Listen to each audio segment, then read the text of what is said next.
Vu que ma chaîne parle pas mal de Doom, c'est pas difficile de supposer que, comme tant d'autres, je lorgne aussi du côté des boomer shooters. Appellation un peu fourre-tout qui désigne plus ou moins tous les FPS qui s'efforcent d'appliquer un game design old school. Concrètement, avoir une quantité d'armes sur soi assez démente, se déplacer super vite, affronter toute une ribambelle d'ennemis diverses en parcourant des niveaux linéaires et de préférence avec des graphismes bien rétro. En gros, Doom, Quake, Duke Nukem et plus récemment sur la scène indépendante, Dusk, Cultist, Ballgun, etc. Il y en a plein donc je vais pas tous les nommer. Et un truc propre au genre, c'est d'être parfois doté de multijoueurs, et notamment de deathmatch. Créé et popularisé par Doom, on peut pas faire plus simple prémisse. Des joueurs dans une arène fermée, des armes sur le sol, tue le plus de joueurs adverses et meurt le moins possible. Aucun besoin de diégèse, de contexte ou quoi que ce soit. Juste, battez-vous. Nice shot. Pourtant, malgré l'apparente simplicité d'une proposition aussi saugrenue que barbare, et souvent pourvue d'une présentation ayant l'air bien bas du front, le genre de jeu qui en a découlé est assurément complexe et surtout très technique. Pour le coup, cette recette a été LA façon de faire du multijoueur dans le monde du FPS pendant longtemps. Alors je sais, j'ai l'air de critiquer le truc, mais force est de constater que c'est vachement fun quand tu sais pas trop ce que tu fais. Genre sur The World is Not Enough quand tout le monde prend le skin du gros tout nu et se court après avec des lance-roquettes en poussant des cris de gorille. Je vais pas passer en revue tous les exemples du genre, d'abord parce que ce serait trop long, et surtout parce que j'en ai pas envie. Et on va directement parler de la raison de votre venue. Quake 3.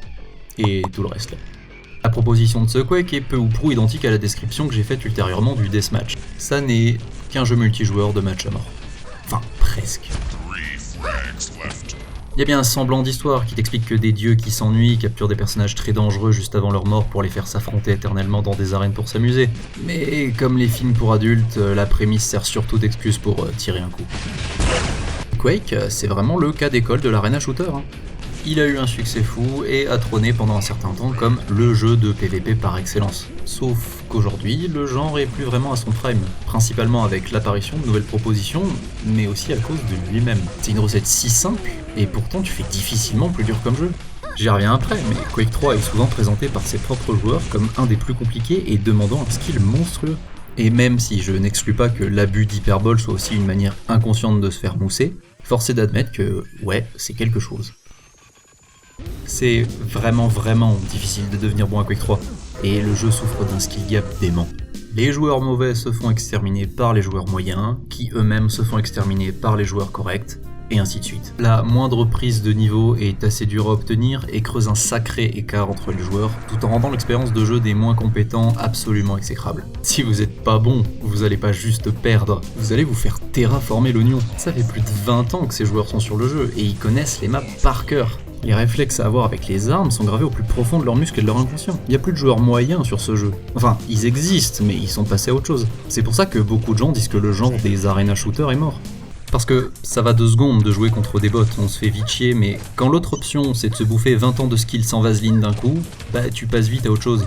Devenir bon au jeu maintenant, c'est pas impossible, mais c'est pas forcément une expérience très agréable, et ça risque de prendre beaucoup de temps. Et toutes ces bémols, ça rend un jeu pas attractif du tout, avec une courbe d'apprentissage fastidieuse qui demande de se dédier réellement afin de, éventuellement, devenir potable au jeu. Un jeu sans mise à jour, sans réelle scène e-sport massive, en tout cas pas aussi massive que d'autres, et qui ne possède pas une communauté si conséquente et vivante que ça, comparé à absolument tout le reste évidemment. Aujourd'hui, beaucoup de gens veulent pouvoir devenir bons rapidement, ou s'amuser au moins à défaut de gagner. Tout un tas de systèmes servent à soigner l'expérience des joueurs avec du matchmaking et surtout d'autres joueurs de différents niveaux. Pas juste une poignée de gens très bons qui mettent la misère à tout le reste. Vouloir commencer Quake Arena aujourd'hui donne vachement l'impression d'avoir raté le coche et d'essayer de prendre le train en marche. Et si vous essayez de prendre le train en marche, vous risquez surtout de vous le bouffer dans la gueule.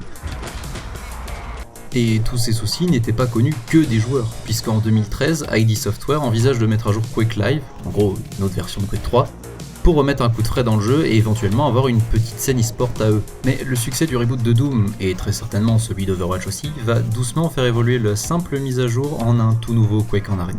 Et ce jeu, ça sera Quake Champions. Des promesses en pagaille, une scène e-sport, des champions avec des compétences pour moderniser le gameplay, du matchmaking. Sur le papier beaucoup de choses, dans les faits, je vais pas tout couvrir parce que j'ai pas joué au jeu tant que ça et puis c'est long. Mais bon, en gros il y a plus personne sur le jeu, vous mettez 4 ans à rentrer dans un seul match, tout ça pour vous faire exploser par les joueurs qui, encore une fois même problème, sont ceux qui restent et dosent le jeu. Parce que oui, Quake Champions joue exactement comme Quake 3, ou presque. Tout ce que les joueurs ont appris marche, je reviens plus tard sur les mécaniques mais c'est tout pareil. Et ce faisant, il y a exactement le même problème de skill gap, et la modernisation trop légère afin de ne pas trop altérer l'expérience Quake 3 ne permet pas d'ajouter suffisamment de nouveautés pour rendre le jeu attractif.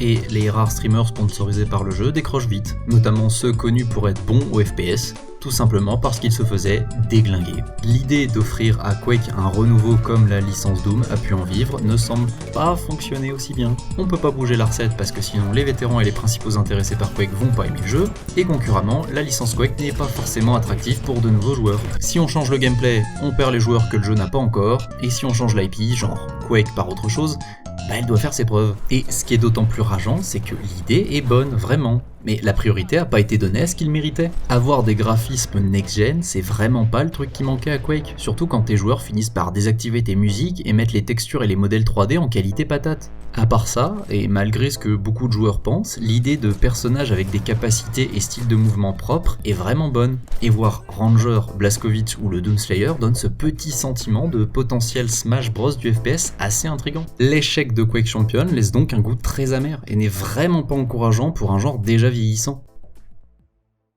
Et du coup, on fait quoi quand il y a une bonne idée mais une exécution discutable ? Et ben on appelle la communauté de Doom. DB Thanatos, ou Thanatos, est un développeur de mode pour Doom assez connu, initialement pour Aeons of Death, un genre de mode hyper bordélique, mais surtout pour Doom for Doom, qui deviendra par la suite Doom Death for Toll, un mode qui vise à transposer Doom 2016 dans le Doom classique via JZ Doom. Et dans la continuité de cette idée, il va lancer avec d'autres le projet qui est Quake Champions Doom Edition, une conversion du gameplay de Quake Champions dans Doom, avec ses armes, ses personnages, etc. Et là où, initialement, ça avait plus l'air d'être un mode de gameplay pour du jeu solo, avec un deathmatch en plus via Zandronum, le mode va vraiment prendre une tournure assez unique. Cherchant d'un côté à pouvoir bosser sur autre chose que QCDE, et de l'autre à améliorer au maximum le potentiel du mode, le lead du développement va passer de DB Thanatos et finir dans les mains de Genia, ou iGenial, et d'autres gens. Ceux-ci vont changer le moteur du jeu, qui était initialement Zandronum et GZ Doom, pour un moteur maison du doux nom de QZandronum. Le Q c'est pour Quake. Ce déménagement va leur permettre d'opérer des changements tels que le portage quasi 1 pour 1 des mouvements et mécaniques de Quake, et même celle d'Unreal Tournament.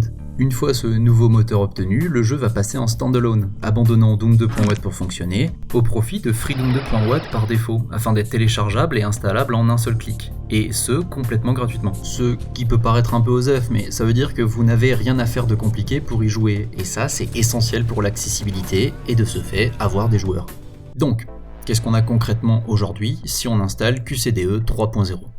Eh bien, 33 champions jouables, avec chacun leurs mouvements, mécaniques et pouvoirs spécifiques, avec notamment plein de vétérans de Quake 3 comme Sarge, Hunter, Orb, mais également des vétérans des jeux Quake solo comme Ranger, Bitterman ou Kane de Quake 4, des guests avec le Doomslayer, BJ Blazkowicz bien sûr, mais aussi Caleb de Blood, Serious Sam, Gordon Freeman, Lo Wang de Shadow Warrior, Brock de Unreal Tournament, qui se joue comme un perso d'Unreal, le Postal Dude, des gens de Hexen ou Heretic, et même des créations originales genre Vormature que j'aime bien et qui reprend la mythologie de Lovecraft qui était présente dans le premier Quake. En plus de ça, vous avez 75 maps multijoueurs de qualité, pléthore de modes de jeu comme Capture the Flag, Duel, Deathmatch, Domination, Freestag, etc.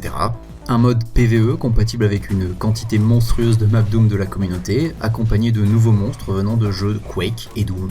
De nombreux skins pour vos armes qui modifient son et visuel sans altérer le gameplay, une bande originale par Marquis qui est vraiment bien, allez l'écouter, et enfin un mode deathmatch solo avec des tiers comme sur Quake 3 qui est vraiment le bienvenu et va certainement être l'endroit où vous allez initialement passer le plus de temps, puisque celui-ci vise en un sens la même chose que dans Quake 3, c'est-à-dire vous familiariser avec les contrôles, mécaniques, armes et maps. Le jeu solo, tiens, on va se concentrer dessus.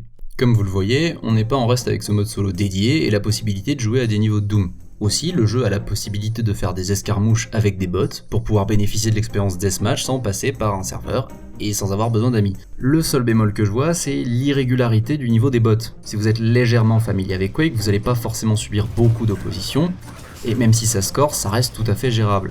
Très vite, ce qui distingue le facile du moyen du difficile, c'est le nombre d'heures de sommeil des bots qui semblent somnolents en facile et juste éveillés en difficile. Exception faite des maps ouvertes comme The Longest Yard qui te font te rendre compte à quel point l'atout principal des bots pour les rendre plus menaçants, c'est leur visée, ainsi que le tout dernier tiers qui te fait affronter des contrefaçons numériques de joueurs pro dont le level paraît très artificiel. Ils sont encore gérables en deathmatch, mais le tout dernier niveau en duel contre Pseudo-Rafa, c'est juste une purge. Ça pousse à retenir par cœur tous les trajets possibles, les TP, les items et surtout à garder son calme dans toutes les circonstances. Donc en fait non, j'ai rien dit, ça t'apprend à jouer à Quake et ça simule parfaitement l'expérience. Tout ça pour dire que le mode solo Arena va très certainement être là où vous allez passer vos premières heures. À moins que la possibilité de jouer à des campagnes Doom en PvE vous parle, mais perso...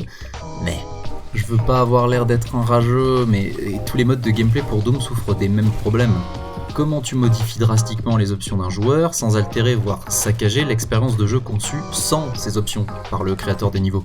De plusieurs manières. Soit tu accompagnes ton mode de map solo qui fonctionne en tandem avec, soit tu embrasses complètement cette réalité et tu prends en considération ce problème et l'incorpores dans le core design de ton mode, comme avec Ideos Destructor ou Code Complex qui vont à fond sur on fait tout autre chose. Soit tu tentes maladroitement par quelque moyen que ce soit d'équilibrer un peu chaque aspect de ton mode pour espérer qu'il fonctionne sur le maximum de mapsets possible, sans jamais être à l'abri de rendre certaines maps trop faciles et d'autres impossibles, c'est le cas de Brutal Doom. Ou alors tu t'en bats les couilles parce que ton mode il est d'abord multijoueur et que l'option solo c'est un résidu des premières versions de celui-ci, et c'est le cas de Quake Champion Doom Edition. Bon, en vrai là pour le coup j'exagère et c'est certainement de la mauvaise foi. Je crois que c'est juste moi qui me lasse des modes de gameplay placardés au schnapp sur des maps qui n'ont jamais donné leur consentement, et pour être honnête j'ai pas vraiment touché à ce mode sauf pour capturer les images que vous voyez là. Donc oui, je suis un énorme trou de balle et je suis de mauvaise foi. Une fois tout ça dit, si le solo vous gonfle à un moment avec la perspective de lancer des escarmouches en boucle contre des bots prévisibles ne vous enchante pas, le jeu est gratuit et demande à peine plus qu'un grippin niveau hardware pour tourner, sans parler de Qzandronum qui, paraît-il, possède un netcode aux petits oignons, donc trouvez-vous des amis et affrontez-vous. Si vous avez tous un niveau équivalent et que vous vous impliquez pas trop, je vous promets, c'est super fun. La seule chose qu'il vous faut, c'est que ces amis susnommés ne soient pas trop repoussés à l'idée de jouer à un arena shooter pixelisé sur lequel vous aurez certainement un minimum de niveau en plus. Parce que oui, certains problèmes sont tenaces. Vu que la recette Quake Arena est ici soignée et reproduite comme il se doit, les problèmes corollaires sont de retour. Le skill gap et la difficulté pour devenir meilleur est toujours le même. J'ai déjà par curiosité rejoint des matchs en ligne histoire de me confronter à des vrais humains, et autant dire que je me suis fait déglinguer puis promptement invité à aller sur Quake Champion pour m'entraîner et seulement revenir quand je serai devenu meilleur. Oui, ce même Quake Champion où tu te fais aussi défoncer et où il y a personne.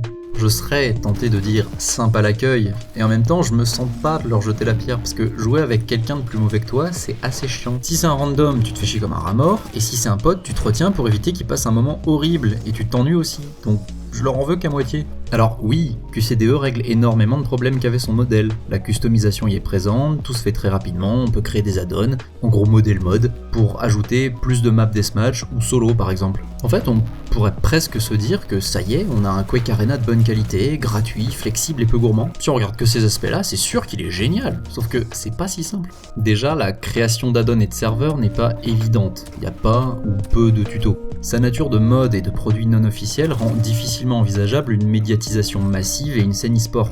Encore plus quand on voit le nombre de personnages appartenant à une chier d'ayant droit divers, plus ou moins le même avenir qu'un Project M pour ceux qui voient. Ses graphismes et son moteur, qui sont selon moi une grande qualité, ne jouent pas en sa faveur à l'époque des RTX et autres graphismes toujours plus incroyables. Difficile de vendre un shooter en arène avec des sprites à la qualité et l'esthétique assez variable. Il pourra jamais prétendre à une campagne de pub et une mise en avant digne de ce nom, et bien que simplifiée, son installation n'est pas aussi assistée que pourrait être le gros bouton vert de Steam.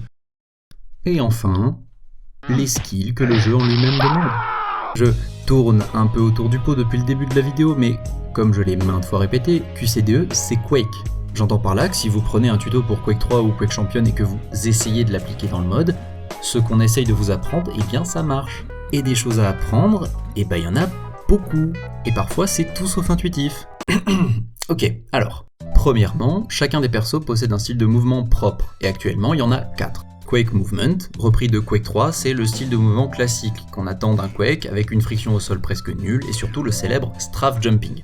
En gros, vous strafez, c'est-à-dire que vous appuyez sur une touche latérale en plus de votre touche pour avancer, puis vous sautez en continu. Et simultanément à tout ça, vous opérez un déplacement subtil de la souris dans la direction vers laquelle vous vous dirigez latéralement. De cette manière, si bien exécuté, vous obtenez une vitesse de déplacement supérieure à celle de base. Doom Movement. Héritage de son statut de mode pour Doom, ce type de mouvement vous offre le strafe running, technique très simple qui consiste à strafer en continu tout en sautant, sans mouvement de souris à faire, et vous fait atteindre une vitesse démente si ininterrompue. La douille, c'est la friction des personnages au sol avec ce style de mouvement, qui leur donne une inertie considérable et donc très peu de maniabilité. En gros, décidez-vous sur une direction parce que vous pourrez pas trop changer en cours de route.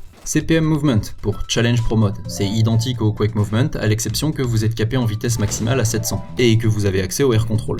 Pour la faire court, vous prenez une vitesse initiale grâce au Strafe Jumping qu'on a vu plus tôt, puis vous lâchez la touche avancée, je répète, vous lâchez la touche avancée, tu parles d'un truc hyper contre-intuitif.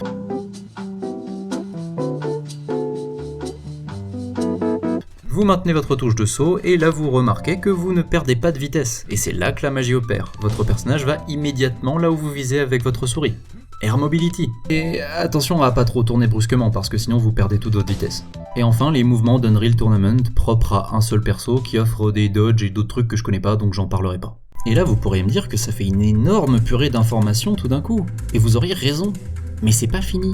D'une part, chaque perso peut ou non posséder des techniques propres, Orb qui rebondit, Corvus qui vole, Gordon Freeman qui dash, et mon préféré Kane qui peut faire du crowd sliding. En plus de mouvements propres, tous les persos peuvent faire usage du circle jumping, en ajoutant un petit mouvement de caméra et un saut dans la direction où on veut aller pour y ajouter un boost initial et rester mobile. Le rocket jumping qui demande de coupler un saut et un tir de lance-roquette à ses pieds pour obtenir un saut plus grand, mais qui existe aussi dans des variants utilisant les murs pour permettre des boosts horizontaux et qui vous demandent de tirer à l'opposé de là où vous allez. Le nail jumping qui vous permet d'escalader des parois et qui fonctionne sur un principe similaire. Le ledge grabbing qui consiste à appuyer sur votre touche pour vous accroupir et escalader l'airboard, très pratique pour réduire votre temps dans les airs, surtout en sortie de jump pad. Et enfin la fameuse technique qui consiste à Alt F4 après avoir vu toutes les techniques à apprendre, puis éteindre son PC et sortir toucher de l'herbe, mais celle-là je la maîtrise pas encore.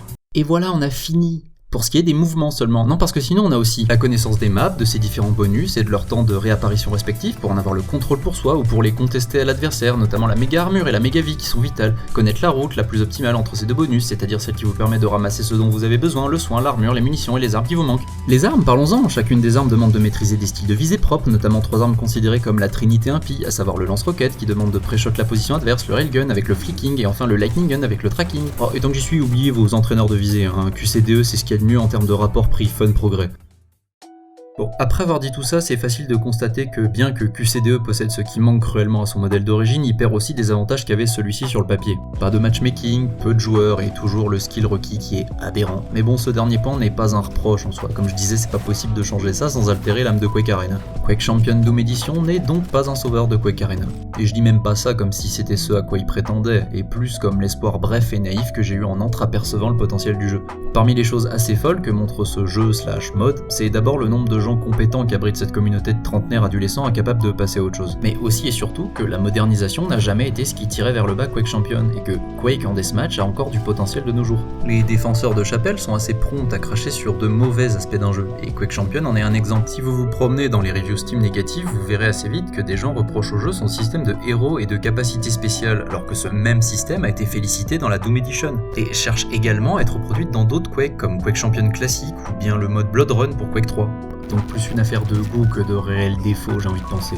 Quake Champion est mort parce que presque tout était raté. C'était ni un bon Quake ni un bon jeu en live service, et c'est à supposer que les deux puissent avoir été compatibles en premier lieu. Et l'espoir des fans de la licence attendant un nouvel âge d'or a pris un vilain coup avec ça. La réticence des nouveaux arrivants rebutés par un mauvais jeu qui reposait sur une recette particulièrement punitive que certains ont pu prendre comme une erreur de la part des développeurs, et juste un défaut supplémentaire. C'est assez drôle de voir des reviews Steam se plaindre de situations de jeu qui ne relèvent pas d'un mauvais choix d'équilibrage, mais tout simplement du caractère intransigeant de son gameplay.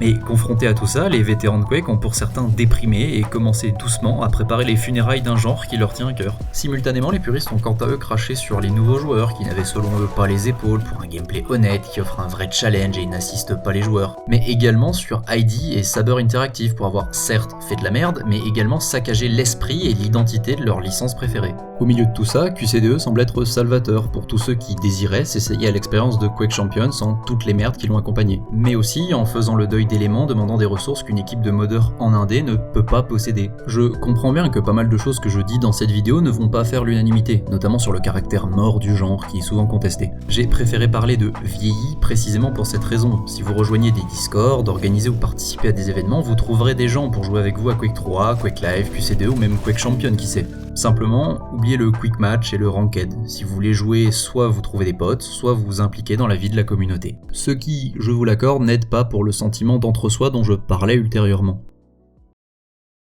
Quelque part, même en étant débutant sur le genre, je dois avouer que le jeu garde un attrait énorme pour son gameplay et le challenge qu'il offre. Apprendre les techniques et devenir meilleur à celle-ci est vraiment très agréable, et ça renforce d'autant plus le sentiment désagréable qui accompagne l'abandon du jeu et le vieillissement de ce genre. Précisément parce que c'est un jeu cool et un genre qui a du potentiel. J'ai certes été le premier à critiquer le niveau requis, mais Rocket League ou Counter-Strike sont aussi des jeux avec des skill gaps déments et ça les empêche pas d'être des succès. J'ai du mal à être fataliste et en même temps, j'admets ne pas savoir ce qui manque à Quake et je suis pas toujours sûr que les vétérans le sachent eux-mêmes, bien qu'ils le pensent. Initialement, je voulais surtout vous parler de QCDE, mais je crois que c'est impossible de recommander le genre sans faire une petite mise en garde. Mais ça change rien, téléchargez le mode dans la description et jouez-y, ça vous coûtera que du temps et le travail effectué mérite qu'on lui porte un intérêt.